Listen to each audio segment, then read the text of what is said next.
এই বছর কিন্তু একদম একটা নতুন পার্লারে চলে গেছিলাম আমার চুলটা স্ট্রেট করার জন্য। তো কি করলাম আর কীরকম ট্রিটমেন্ট পেলাম পুরোটাই শেয়ার করব এই ব্লগের মধ্যে, তাহলে একদম স্কিপ না করে পুরো ব্লগটা দেখতে থাকো।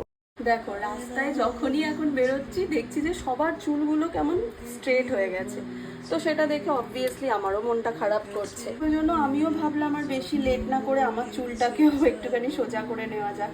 আর অবভিয়াসলি তোমরা জানো যে প্রত্যেকটা বছর আমি চুল স্ট্রেট করি, আর এই দিনটার জন্য সত্যি আমি অপেক্ষা করি যে কবে দুর্গাপুজোটা আসবে আর আমি চুলটা স্ট্রেট করব। তো আমি কয়েকদিন আগে গিয়েই পার্লারে বুকিংটা করে এসেছিলাম, আর আমার বুকিংটা ছিল হচ্ছে কালকে।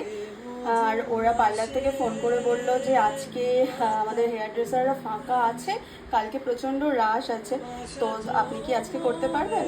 তো অবভিয়াসলি আমি যেহেতু ফ্রি ছিলাম, তো তাই জন্য আমি বললাম ঠিক আছে তাহলে আজকেই চলে যাচ্ছি। কালকে আর আজকের মধ্যে কি আর ফারাক আছে। তো তাই জন্য এখন আমি সব কাজকর্ম সেরে স্নান টান করেই রেডি হচ্ছি, এইবার আমি বেরোবো। তো যেহেতু প্রায় 4-5 ঘন্টার ব্যাপার, তাই সেরকমভাবে কিছুই সেজে গুজে যাওয়ার কোনো ব্যাপার না যে পার্লারে যাচ্ছি মানে আমাকে অনেক সেজে গুজে যেতে হবে। এই যে মুখে জাস্ট একটু সানস্ক্রিনটা অ্যাপ্লাই করলাম, হালকা একটু লিপস্টিক লাগিয়ে নিয়ে বেরিয়ে পড়বো এবার।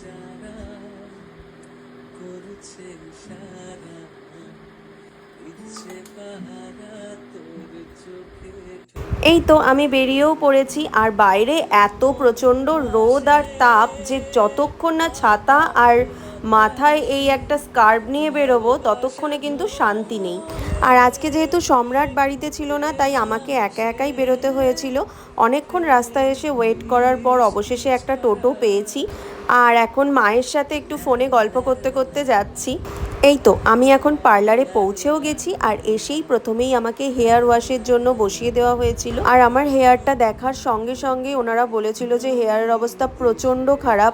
অ্যাকচুয়ালি কালার করে করে আর আয়রন জলে আমার হেয়ারটা একদম শেষ হয়ে গেছে। আমার শ্বশুরবাড়িতে জলে প্রচুর আয়রন, আর এখানে ওনারা বলছিল যে এতবার শ্যাম্পু করার পরেও তোমার মাথা দিয়ে এটা কিসের কালার উঠছে। তাই জন্য আমি দেখছিলাম, সত্যি আমার মাথায় ভেতরে হয়তো সিঁদুর লেগেছিল, তাই লাল লাল জল উঠছিল। তো আমার হেয়ারটা নিয়ে তো আমি ভীষণ রকমের টেনশনে ছিলাম যে কেমন হবে, আমি তো কিছুই বুঝতে পারছিলাম না। তোমরা আমার হেয়ারটা দেখলেই বুঝতে পারবে যতটা পরিমাণে ফ্রিজি হেয়ার হয়ে গেছে, আর খুব ব্রেকেজ হেয়ার ছিল, সব বলতে গেলে অর্ধেক ভেঙে ভেঙে পড়ে গেছে, এতটাই অবস্থা খারাপ আমার হেয়ারের।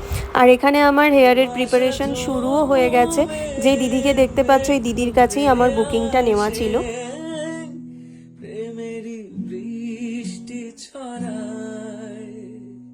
যেহেতু অনেকটা তাড়াতাড়ি এসছিলাম, তাই দুপুরবেলা কিছুই খেয়ে আসা হয়নি সেইভাবে। তাই এখানে সম্রাট আমার জন্য মিয়ামোর থেকে একটা চিকেন 65 এনেছিল, তো সেটাই আমি বসে বসে এখানে খাচ্ছিলাম এখন। তো এখানে কিন্তু আমার স্ট্রেটনিংয়ের ফার্স্ট যে প্রসেস হয় সেটা কিন্তু অলমোস্ট ডান। ঠিক আমি যতটা টেনশানে ছিলাম, এই দিদিও কিন্তু ততটাই টেনশানে ছিল। দিদি আমাকে বলেছিল যে আমি যথেষ্ট চেষ্টা করব যাতে তোমার হেয়ারটা পুরোপুরি আমি 100% দিতে পারি। আরও টেনশন হচ্ছিল, কারণ এর আগে যখন আমি 2 বছর স্ট্রেট করেছিলাম, 2 বছরই কিন্তু আমার স্ট্রেট করার পরেই সামনেটা ওয়েভ চলে এসেছিল, তাই সেটা নিয়ে বেশি টেনশন হচ্ছিল যে এবারেও কি ওয়েভ চলে আসবে। তার ওপর একদম নতুন যেহেতু পার্লারটা ছিল, সেই জন্য সত্যি কথা বলতে আরও বেশি টেনশন হচ্ছিল। কিন্তু সেই সঙ্গে দিদির প্রতি অনেকটা বিশ্বাস আর ভরসা ছিল, কারণ দিদি আমাকে বলেছিল যে যতটা পারবে চেষ্টা করবে। আর এখানে পার্লার থেকেই আমাকে চা দেওয়া হয়েছিল, তো চা তো আমি দেখলে ছাড়তেই পারবো না, তাই চাটা খেয়ে নিয়েছিলাম। আর এতক্ষণ বসে থাকার পর একটু চা হলে ভালোই হয়। আর এখানে কিন্তু আমার হেয়ার স্ট্রেটনিং একদম কমপ্লিট হয়ে গেছে, একদম লাস্ট সিরাম অ্যাপ্লাই করা হচ্ছে। তো তোমরা এখানে রেজাল্টটা দেখতেই পাচ্ছ যে কতটা ভালো ছিল। ঠিক আমি যেরকম হ্যাপি ছিলাম, তার সঙ্গে সঙ্গে কিন্তু দিদিও প্রচণ্ড হ্যাপি ছিল, যে দিদি বলেছিল 100% রেজাল্ট দেবে, আর সেটা এসছে।